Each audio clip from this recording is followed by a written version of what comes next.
সাবেক প্রধান নির্বাচন কমিশনার কে এম নুরুল হুদাকে ৪ দিনের রিমান্ডে দিয়েছে আদালত। বিকালে ঢাকার চিফ মেট্রোপলিটন ম্যাজিস্ট্রেট মুস্তাফিজুর রহমানের আদালত এই আদেশ দেয়। এর আগে দুপুরে নুরুল হুদার ১০ দিনের রিমান্ড আবেদন করেন শের-ই-বাংলা নগর থানার উপপরিদর্শক শামসুজ্জোহা সরকার। এ সময় রিমান্ড বাতিল চেয়ে জামিনের আবেদন করেন আসামিপক্ষের আইনজীবীরা।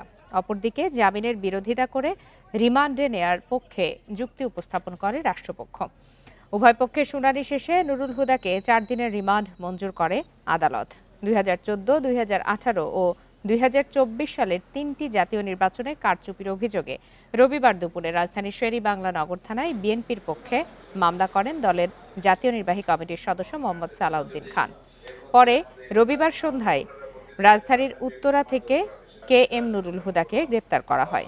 এ সময় জনতার হেনস্থার শিকার হন সাবেক এই সিইসি। এ মামলায় সাবেক প্রধানমন্ত্রী শেখ হাসিনার সাবেক ৩ প্রধান নির্বাচন কমিশনার সহ ২৪ জনের নাম উল্লেখ করা হয়।